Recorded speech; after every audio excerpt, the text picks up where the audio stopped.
Estimados amigos, muy buenas tardes.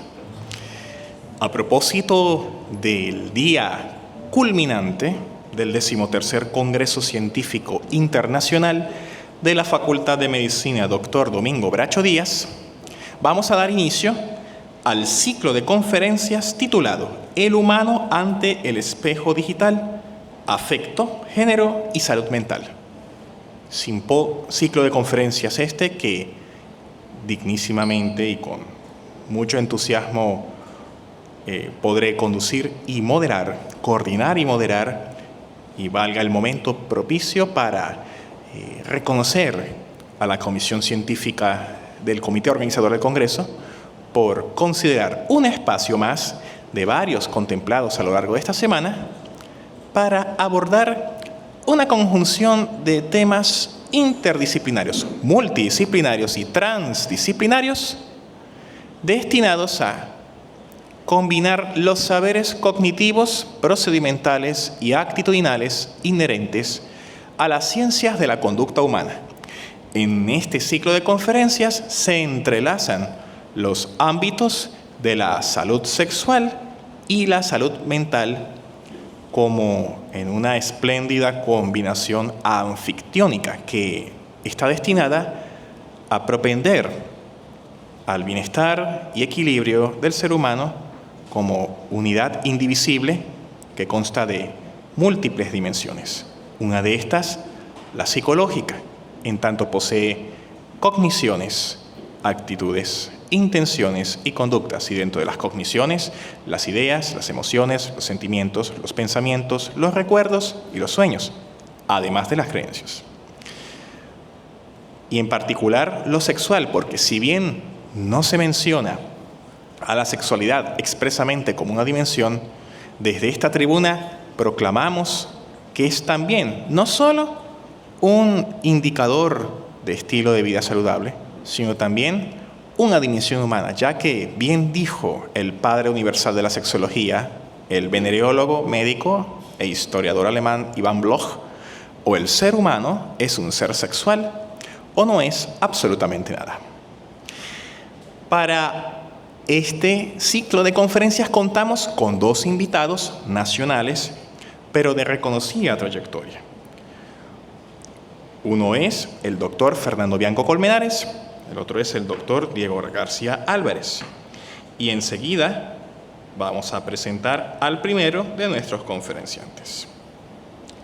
Fernando Bianco Colmenares es médico cirujano, egresado de la Universidad Central de Venezuela, es especialista en psiquiatría, formado en los Estados Unidos, es también especialista en sexología, doctor en sexología médica,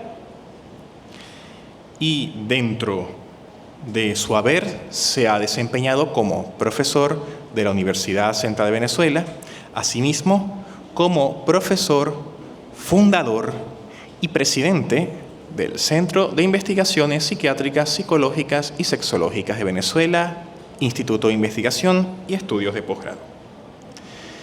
Pertenece a la Sociedad Venezolana de Sexología Médica, a la Federación Latinoamericana de Sociedades de Sexología y Educación Sexual y a la Asociación Mundial para la Salud Sexual, de la cual es uno de sus cofundadores.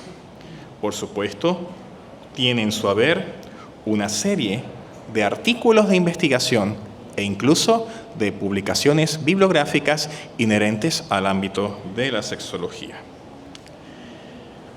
Para este ciclo de conferencias, el doctor Bianco nos presenta dos disertaciones. La primera se titula La teoría del afecto de James Lange y Bianco. Y la segunda se titula El sentir humano originario y la transexualidad. Cada uno de los ponentes contará con un espacio de 15 minutos en aras de privilegiar el lapso respectivo para las preguntas, respuestas y comentarios complementarios que la concurrencia desea hacer. Sin más preámbulos, escuchemos con su dupla de conferencias al doctor Fernando Bianco Colmenares.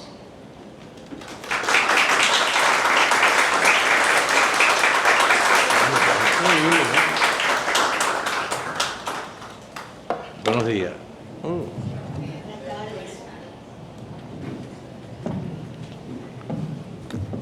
Bueno, primero es un motivo de una respuesta afectiva importante estar aquí otra vez en la jornada. Es el tercer año seguido y que quise, como las jornadas se dedican a Domingo, que es el epónimo, con quien tuve una gran amistad en los 90, tengo como 20 años que no lo veo. Quería pues dedicarle esto a mi queridísimo Domingo, que es un excelente profesional. Domingo, ustedes saben que es médico egresado de esta universidad, fue rector, profesor honoris causa, un hombre increíblemente. Tuvimos una amistad muy grande en la elaboración de los programas de posgrado allá a principios, al final de los 80 y los 90. Y bueno, después de que fue rector, no lo he visto más, pero por amor lo veo más tarde. Le tengo un gran afecto, un gran cariño y un gran respeto. Esta conferencia dedicada a él en especial. El cuento es que yo soy psiquiatra, me dediqué a la sexología y hace 6 años me pidieron que regresara a dar unas clases de psiquiatría clínica en el Hospital Vargas, porque no hay psiquiatra ahí. Y bueno, que yo soy de la Escuela Racetti, pero bueno, entonces empecé también a hacer la Escuela Vargas. Y ahí tengo 6 años dándole clases de clínica a los residentes del posgrado. Y bueno, es un poco devolviéndole a la psiquiatría lo que yo aprendí y unas cosas nuevas. En el estudio de eso nosotros hemos tocado una cosa que llaman las funciones básicas del cerebro y encontramos una teoría que llaman teoría de la emoción de James y de Lange. William James es el padre de la psicología en Norteamérica, fue el que hizo el primer laboratorio por allá en 1840, y él hizo una teoría en el 84, en 1884, junto con Lange. No se conocían, Lange la hizo en Dinamarca y él la hizo en América, pero lo hicieron la misma teoría sin conocerse, sin comunicarse, y se publicaron igual. Y bueno, por supuesto, tienen el mérito bilateral. James era filósofo, psicólogo y médico, y Lange era médico, psiquiatra, muy especializado sobre todo en litio.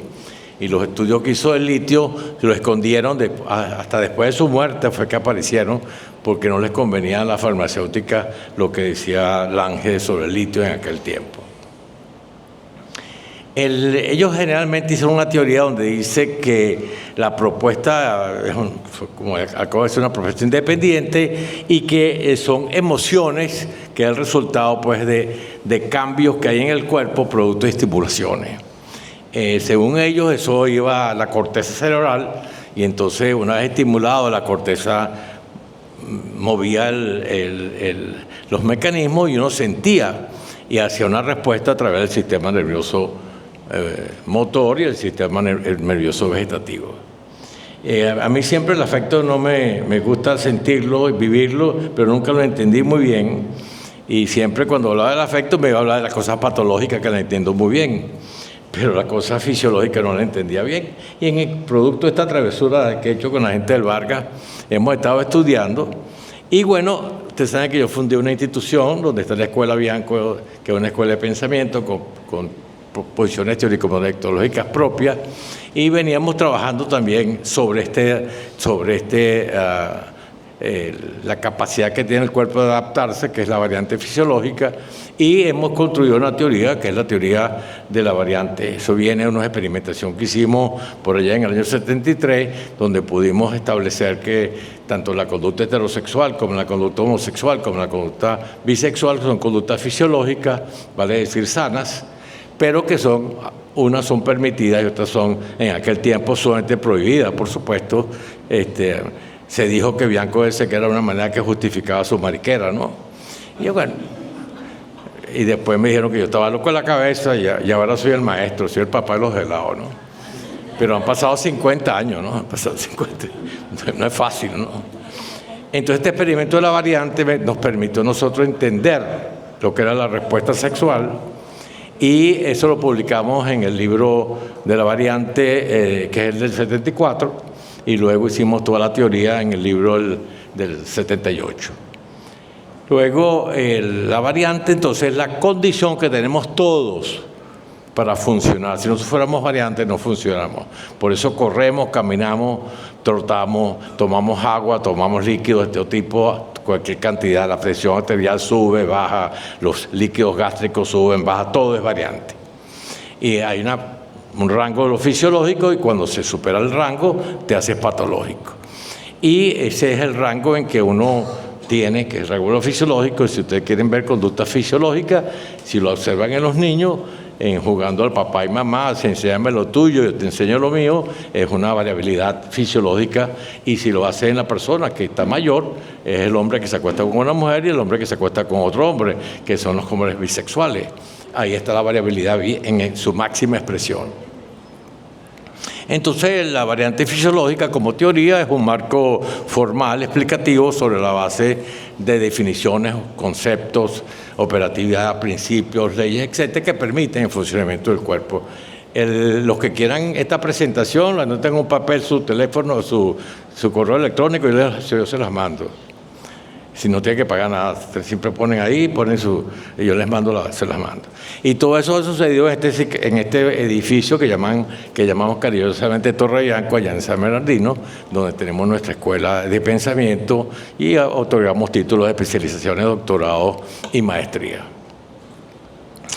El importante de esto es que si uno se pone a tratar de entender qué es la psiquiatría, entonces uno dice, la psiquiatría, dice el diccionario, dice que es una ciencia que se trata de las enfermedades mentales. Y la psicología dice, es una ciencia que estudia la mente. Siempre entonces tienen ese rollo con la mente, ¿no? Tienen el rollo de lo mental, pues. El psiquismo, conjunto de cosas. Salud mental, el concepto de salud mental es bellísimo, ¿no? La salud mental se define como un estado de bienestar en el cual el individuo es consciente de sus propias capacidades. Puede afrontar las tensiones normales de la vida, puede trabajar de forma productiva y fructífera, y es capaz de resolver, adaptarse a las personas. ¿Ustedes son así? Si son así, son ustedes también, si no, tan mal. Se tiene que ver con los maestros aquí, porque no está bien. Esto es un concepto de la OMS de 1948 que ha dominado el mundo y que le ha hecho mucho daño. Y hasta que no se salga de eso, seguirá la gente pensando. Realmente el concepto de salud mental es aún más tétrico. Y ellos hablan pues de las capacidades mentales. Las capacidades mentales realmente son 8, son unas funciones básicas que tiene el cerebro. Tiene la orientación, la memoria, las facultades intelectuales, el lenguaje, tiene el pensamiento, tiene el afecto, tiene la sensopercepción y tiene la motricidad. Esas son las 8 funciones que le permiten a ustedes funcionar sin ningún problema y sin mayor rollo. Y tiene unas estrategias, la estrategia de la atención, del juicio, del insight, de la conciencia y la voluntad. Entonces realmente la psiquiatría se trata de esas funciones más su relación con el ambiente, con el medio ambiente. Y entonces eso nos lleva al concepto de salud cerebral. Nosotros no hablamos de mental, no queremos nada que sea mental, queremos lo cerebral. Y la cerebral es el estado pues, en el que el ser orgánico ejerce a plenitud, de manera operativa, sus funciones básicas, sus estrategias y su relación con el entorno. Ese concepto de salud cerebral lo escribió Ana Ponte, que es una estudiante de posgrado, y bueno, nos pareció que el concepto adaptaba a lo que estábamos haciendo. Entonces, psiquiatría, pues nosotros creemos que la psiquiatría es una rama del conocimiento que estudia las funciones básicas del cerebro y sus estrategias, sus alteraciones, y se trata lo que está patológico. Igual hacen los psicólogos. Los psicólogos son lo mismo, una rama de las ciencias sociales, y estudian lo mismo, las funciones básicas del cerebro, su relación con el entorno, y tiene la limitación del asunto de lo farmacológico en algunas partes, pues ya en otras partes del mundo no la tiene. Entonces, eso es lo que hacen los psicólogos y los psiquiatras, básicamente es lo mismo. Funciones básicas del cerebro, estrategia del cerebro y su relación con el entorno. Cuando uno estudia estas cosas, ven entonces que viene el estímulo, que es el receptor, viene el nervio sensitivo, va al hipotálamo y de ahí pasa a la corteza cerebral, luego viene la respuesta a través de los nervios motores y los nervios vegetativos. Y entonces eso es así como lo está ahí, ¿no? Sube arriba el estímulo al hipotálamo, de ahí a la corteza, después regresa y baja. Pero a veces eso no siempre es así. A veces es automático. Usted sube y baja. Y le pregunto uno de repente, ¿qué fue? ¿Por qué me acosté con él? ¿Qué fue lo que hice? O sea, tuviste una conducta involuntaria, automática. Y a veces la cosa es de otra manera. Que por más que te pongan cotorra y cotorra, no sientes nada, porque tú piensas todo, vas todo directo a la corteza. Entonces, esos dos circuitos hay que tenerlo claro. Entonces, cuando nosotros vamos a las funciones básicas del cerebro, vamos a estudiar ahorita el afecto. El afecto es el ánimo. Eso es lo que es el afecto. ¿Qué es el afecto? El ánimo. Es que la energía que tenemos nosotros es lo que nos mueve, pues. Eso es lo que nos hace mover, pues. Y el afecto tiene como consecuencia que uno puede sentir alegría, tristeza, enojo, angustia, placer o dolor. Esos son los afectos. Quiero tener claro cuáles son los afectos. Y el estado del ánimo es el estado afectivo que tiene la persona producto de su ánimo que tiene ahí. Y por supuesto tiene una parte importante que es ese vigor, esa energía que eso lo mueve a uno, pues eso es lo que es el afecto. Y lo que nosotros hemos demostrado es que el afecto nace con uno. No es que usted aprenda a ser afectivo, no, eso nace con uno y nadie se lo puede quitar. Por eso la capacidad de amar está desde que uno tiene un minuto de nacido hasta el día que se muere. Por eso las personas mayores también se enamoran. Que como dice, el otro día decía un paciente, pero es que mi mamá no puede hacer eso, tiene 70 años, esta cosa del Señor, y bueno, ella está enamorada del Señor, pues, y se quiere acostar con el Señor, pues. Pero eso es una putería, doctor, no eso es ninguna putería, eso es ganas, tiene ánimo. Y el ánimo usted lo inclina, no es que el ánimo se queda ahí, no, el ánimo lo lleva, y quien no está consciente del ánimo, el ánimo le hará pasar algunas sorpresas interesantes alguna vez. Entonces eso es lo que estamos teniendo aquí. Y uno tiene que saber que esos ánimos están movidos por unos neurotransmisores, donde están la oxitocina. No tomes fotos, me pides eso y yo te lo mando por correo, no te preocupes, yo te lo mando por correo, te mando la presentación entera, pero me tienes que entregar los papeles y eso. Aquí se cayó algo, no sé qué. Bueno, no sé qué se cayó, no importa.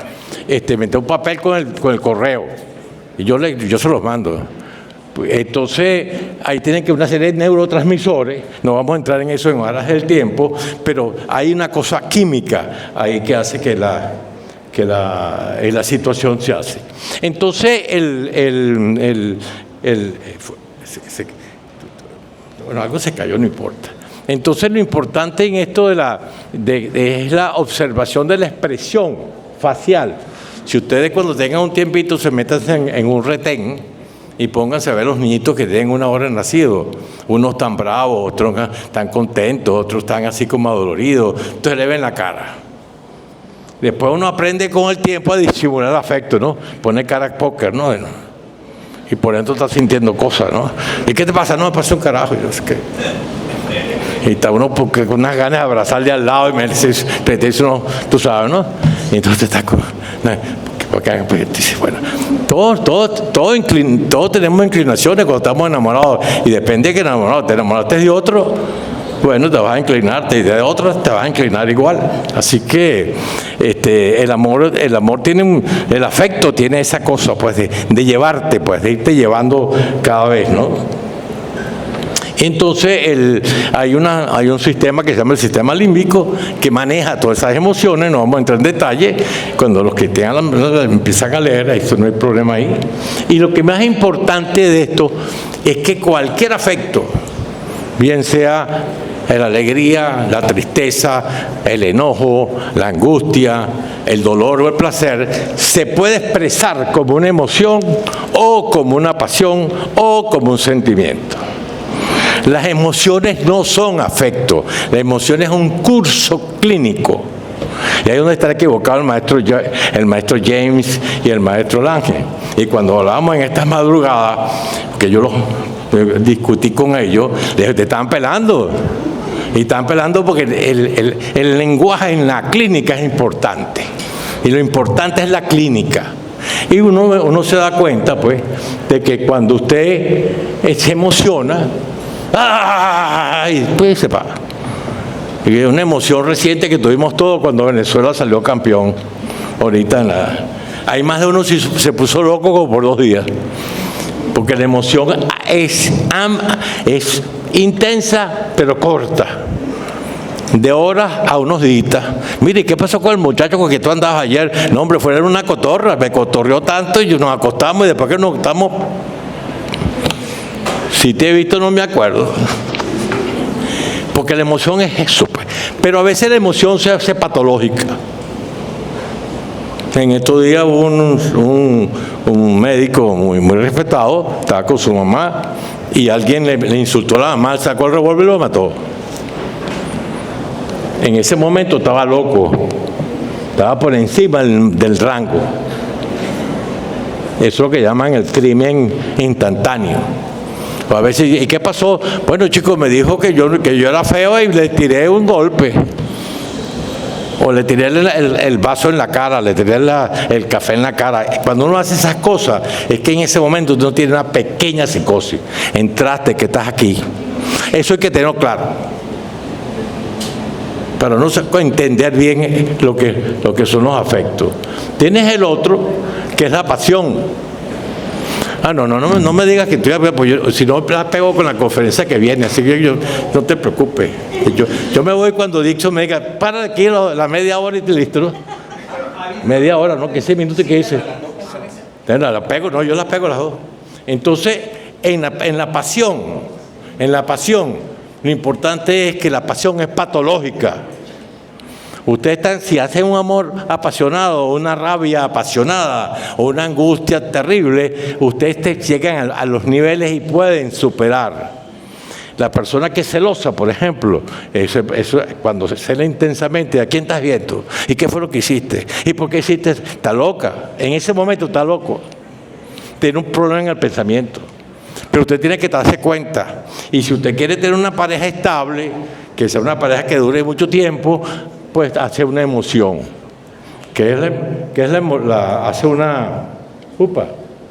Hace un sentimiento. ¿Qué es un sentimiento? Una respuesta permanente. Usted nunca se pasa. Nunca se pasa. Y eso se construye. Los sentimientos se construyen, diferente a las otras dos. Maestro, ¿cómo está usted?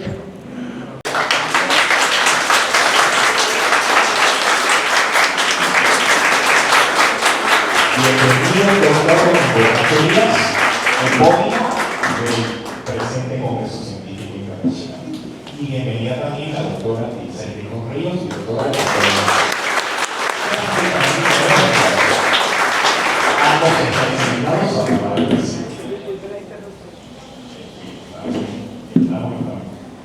Bueno, sí, doctor. No le cuenten esto en el tiempo. Ahí le damos un poquito. Qué placer verte, Domingo, vale. No, chico. Pero mira, fíjate una cosa interesante, mira, que tú vas a ver lo que vas a ver aquí. Le contaba a los muchachos que habíamos tenido etapas muy buenas nosotros allá en el núcleo de posgrado, aquel tiempo, hace 20 y pico de años, Domingo. 25 años. Ahí te tengo, mira, ahí te tengo. Ahí te tengo. Meterse con Domingo era un paquete serio. porque además que sabe mucho, era como muy recto siempre, muy serio. Pero después lo pudimos quebrar algunas veces, lo quebramos esto, lo otro. Celebramos mucho tu honoris causa y tu rectorado y todo eso, aquí lo vimos. Ok, sigamos entonces para que Dixon no me vaya a regañar aquí. Entonces el problema está en que usted tiene como clínico diferenciar entre lo que es una emoción, lo que es una pasión que tiene momentos de locura, y lo que es un sentimiento donde usted construye la respuesta. Entonces ahí usted perdona, entiende. Esas son las parejas que tienen 25, 30, 40 años de casados. Es porque desarrollan toda una tolerancia, porque lo que tienen es un sentimiento. Entonces cuando ustedes se van a enamorar, tienen que saber cómo me voy a enamorar. Primero hacen un profile, cómo debe ser el tercio o la tercia. Y después, ¿qué tipo de amor voy a tener? Porque si no, se pegan en la lotería. Y la lotería no la pega de vez en cuando, y algunos. Los demás no la pegan, entonces viven sufriendo del amor y no sé qué, y toda esa serie de cosas. Bueno, entonces, fíjense bien esto, ¿no? Una cosa es el amor, otra cosa es el sentimiento, y otra cosa es la pasión. Entonces, tenemos que saber muy bien dónde estamos metidos, ¿no? Entonces, yo tuve el atrevimiento y tengo el atrevimiento de presentarle al mundo pues una modificación de la teoría de James y Ángel de la emoción de ellos, que es el afecto. Entonces ahí me agrego yo. Y entonces tiene toda una serie de teorías partiendo del ánimo y todas las características para ahorrar tiempo, no lo voy a decir, pero ustedes la pueden leer aquí. Ese es el principio teórico-metodológico de cómo vamos a explicar el afecto ahora y cómo lo vamos a entender.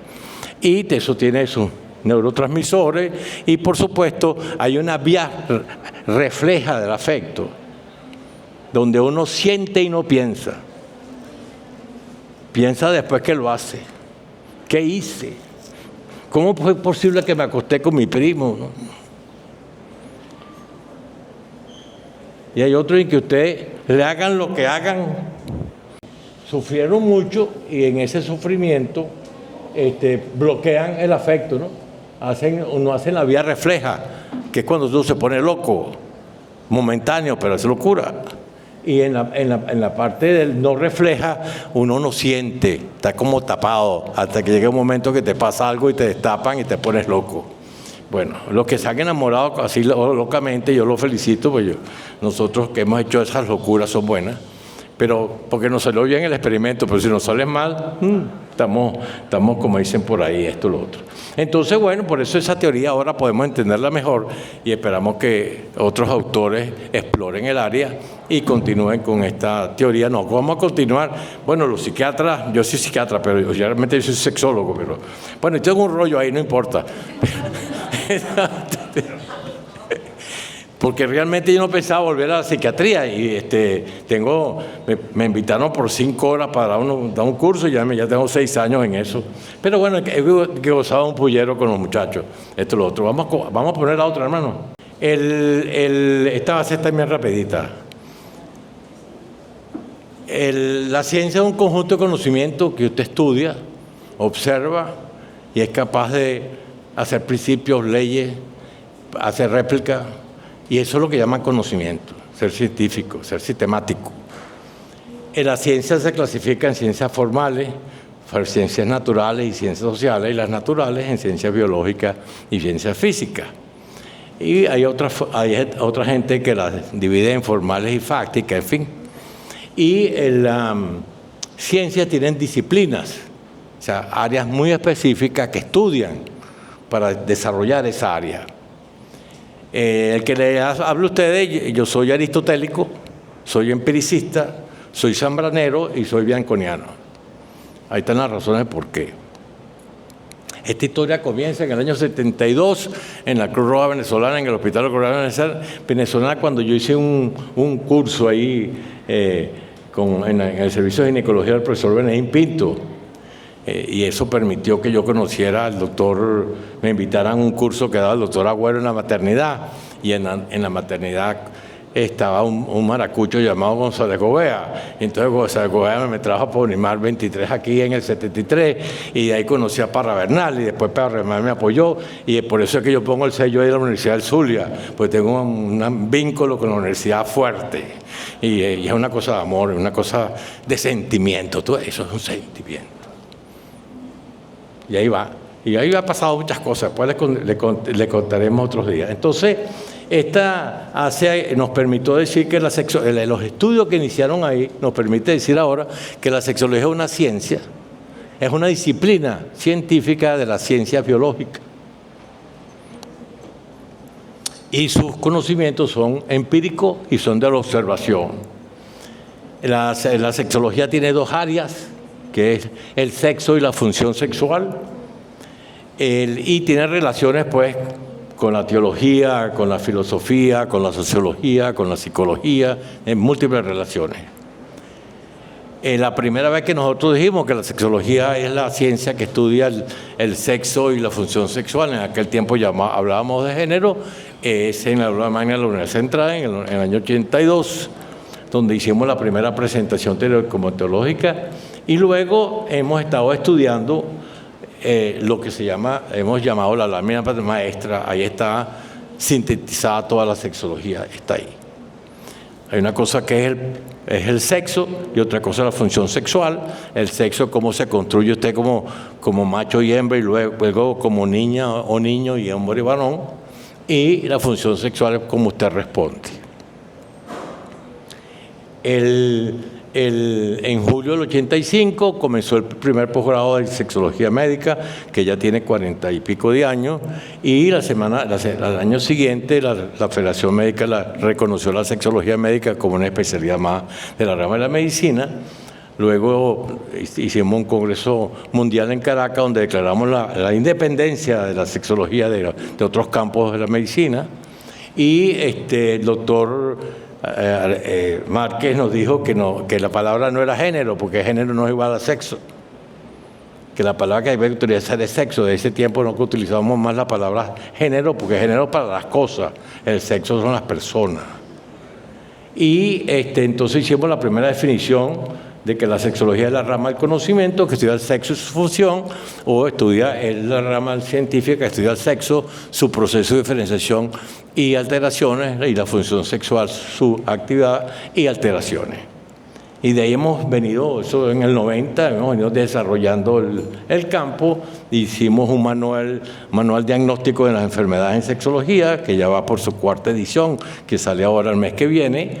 Y tenemos el beneplácito que en el 2019, en el 2019, casi 40 años después que nosotros dijimos que la sexología era parte en la clasificación internacional de las enfermedades, nos dieron nuestro renglón. El renglón 16 ahí aparecen todas las enfermedades, y en el renglón 16 están las condiciones de la salud. Eso nos dio una gran satisfacción. Ellos tardaron casi 40 años en ver lo que nosotros vimos 40 años antes, pero no van a reconocer porque nosotros somos latinos, y los latinos, tú sabes. Pero no importa. Entonces, hemos tratado de estudiar el proceso. Los procesos tienen fases, y las fases tienen factores que la determinan. Y entonces, el proceso de desarrollo del sexo tiene 3 fases. La fase de programación, la fase de diferenciación y la fase de expresión. Y entonces usted en cada fase tiene un factor que la determina. Uno es el factor genético, el segundo es el factor anatómico, el tercero es la relación con el entorno. Pero eso no nos explicaba el transexualismo. Y seguimos dándole. Y en la observación que hicimos en los retenes, cuando estábamos viendo la cosa del afecto, ahí tuvimos la oportunidad de ver una cosa que era increíble. Si bien es cierto, había marcadores en la fase de programación, que eran los cromosomas, o en la fase anatómica, que es la parte de la anatomía, y las diferentes situaciones. cuando nos íbamos a ver el asunto del nacimiento, siempre aconsejamos que los niños sean reexaminados en sus genitales hasta que se esté seguro que lo que está viendo uno es un pene y lo que está viendo uno es una vagina, es una vulva. Y después entonces entramos en esto de cuál es el marcador. Decíamos que el marcador era la interacción con la parte externa. Y nos dimos cuenta que no es así. Empezamos a caracterizar a ese recién nacido, que nunca se había caracterizado, para entenderlo. Entonces, lo que encontramos en el examen de los recién nacidos es una cosa que hemos llamado el sentir humano originario, porque el recién nacido viene ya con afecto. El recién nacido siente. Él no sabe lo que siente, pero se está riendo. Él no sabe lo que siente, pero está bravo. Él no tiene pensamiento. El recién nacido no piensa, no tiene pensamiento. Pero él tiene ese sentir que le permite a él entonces, aunque no tiene lenguaje, de alguna manera contactar a la persona que lo cuida. Y ahí entonces empezamos a ver que en el sentir había una transmisión. Ya me voy, hija, no te preocupes. Y entonces eso nos llevó al concepto, que voy a hablarlo aquí, de la propuesta teórico-metodológica del sentir humano originario, que es el recién nacido nace con un sentir humano que es corporal, lo tiene en el cuerpo, pero también es relacional. Le permite a él que, aunque no tenga lenguaje, logra un vínculo, aunque no tenga lenguaje. Y ese vínculo es porque él es afectivo, él tiene el afecto, él te alcanza. Y entonces, eso constituye lo que va a pasar después, porque él después es que empieza a pensar, y se le aplican dos principios de la variante fisiológica. Una cosa es lo innato, que es la condición de sentir, y otra cosa es lo aprendido, que lo que usted aprende a ser varón, a ser niño o niña. O sea que lo que nos costó como 40 años tener que decir, uno aprende a ser niño o aprende a ser niña. Tuvimos 40 años hablando pendejadas.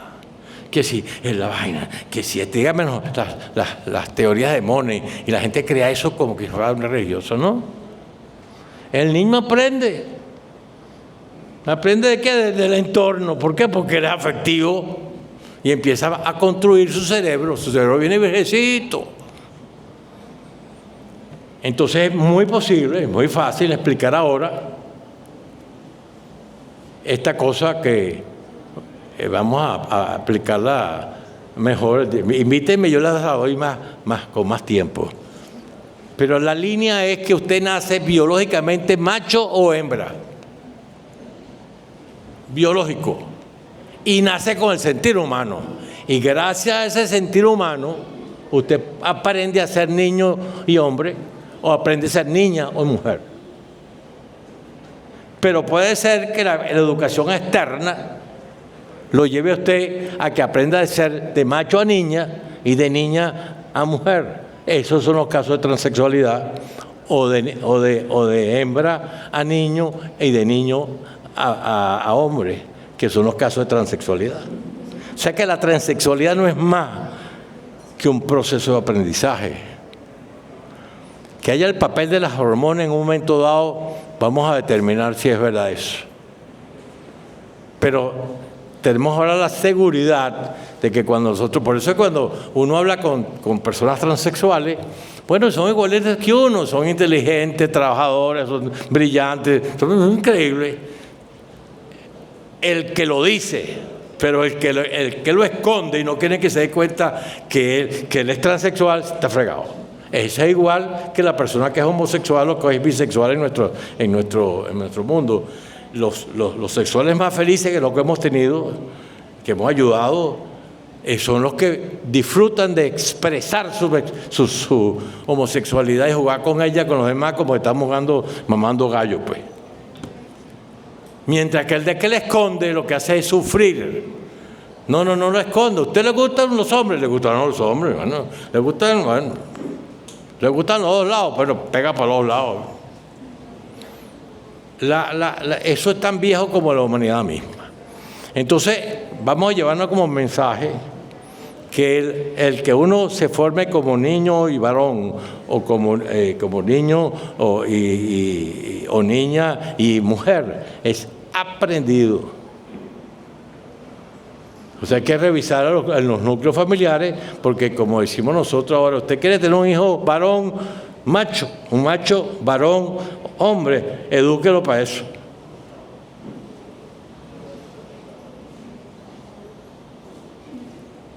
Y si no, usted dice, no, déjalo crecer y que se desarrolle solo. Bueno, quién sabe que va a haber, ahí aparece cualquier cosa, bueno. Usted lo dejaron que se desarrollara solo.